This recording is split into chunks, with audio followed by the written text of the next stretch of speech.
Hello sa inyong lahat at welcome sa isa na namang bagong recipe dito lang sa Pinoy Food Guide. Ngayon gagawa tayo ng condensed milk cake. Sobrang dali, beginner friendly at no bake pa tong cake na to, kaya itry na natin.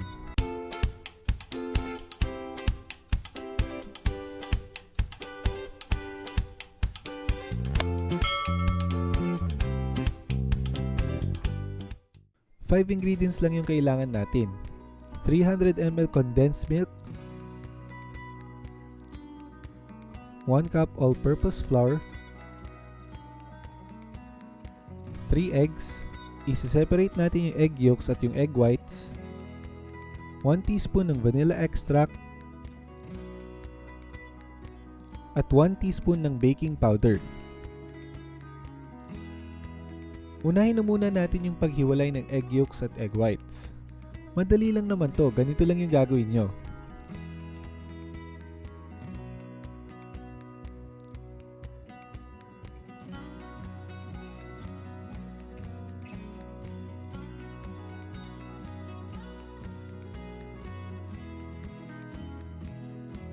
Huwag kayong mag-alala kung may mapapasama na konting yolk sa white kasi pagsasamahan din naman natin yun mamaya.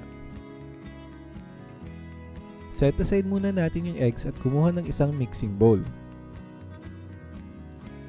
Isalin natin yung condensed milk dito. Tapos isalin na rin natin yung egg yolks. Tapos haluin mabuti hanggang fully mix na yung yolk sa condensed milk kagaya nito.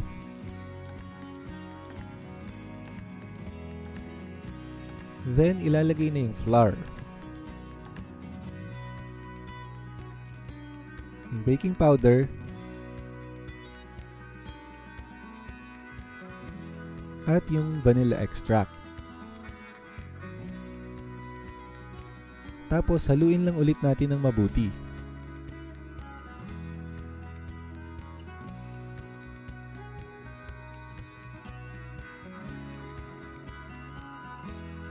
Hanggang ganito na yung itsura ng cake batter natin.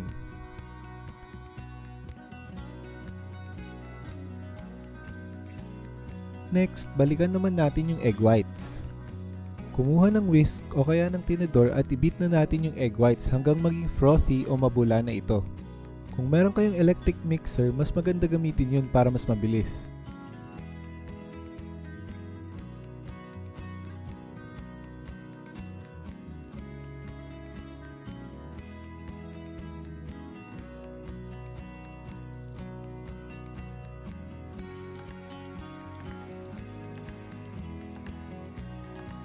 Next, ihahalo na natin yung frothy egg white sa batter natin.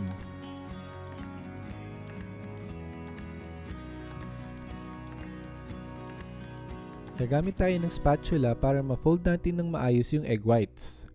Importante tong step na to para ma-incorporate natin yung air sa mixture natin at maging fluffy yung cake natin.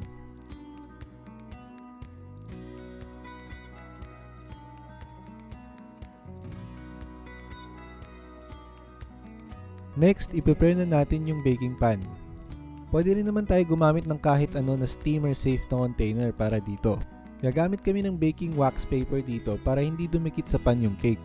Pero kung wala kayo nito, pwede naman kayo gumamit ng butter o vegetable oil at i-brush na lang yung container.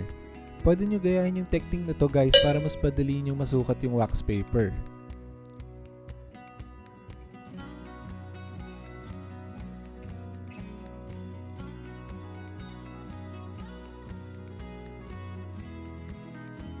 Kung okay na yung pan natin, isalin lang natin yung mixture dito.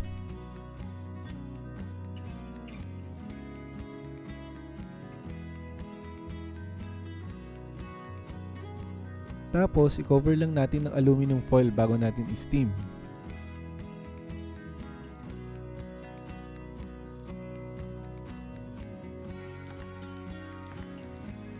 Handa lang natin yung steamer natin. Tapos kung kumukulo na yung tubig, ilagay na natin yung cake batter at takpan. Steam lang natin to ng mga 45 minutes. Gawin na natin yung toothpick test para malaman natin kung luto na yung cake.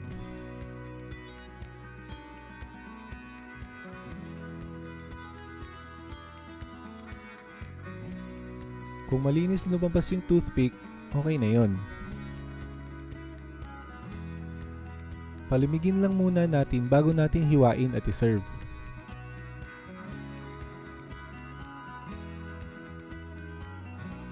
Kung kaya na natin mahawakan yung cake, alisin na natin to sa baking pan.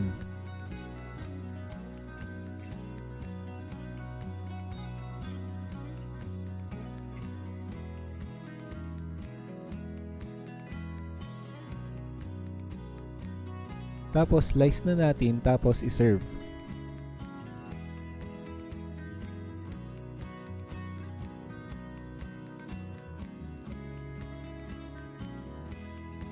Yan guys! Try nyo na rin gumawa nitong quick and easy na condensed milk cake. Parang ang sarap naman.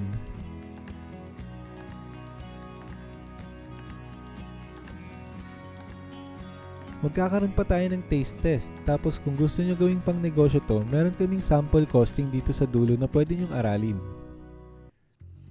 Pero bago lahat yon, huwag nyong kakalimutan na mag-subscribe at i-click yung bell button para updated tayo sa lahat ng videos ng Pinoy Food Guide.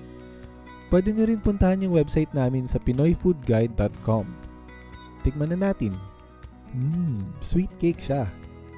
Pero tama lang yung sweetness. Pwede mo pang lagyan ng chocolate syrup o kaya caramel syrup, powdered sugar, or cheese sa ibabaw. Choice nyo na yun. Maganda rin yung texture niya.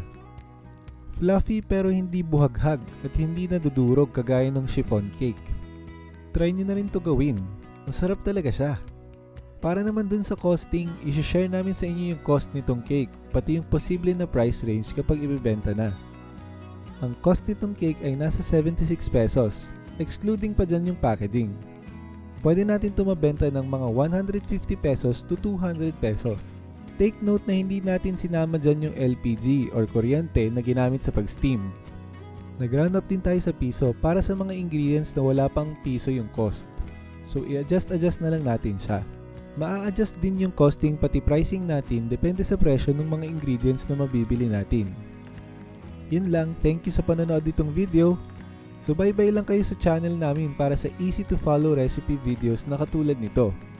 Kung nagustuhan niyo yung video o kaya kung may tanong man kayo, i-comment nyo lang dito sa baba. Please like the video na rin. Thank you guys!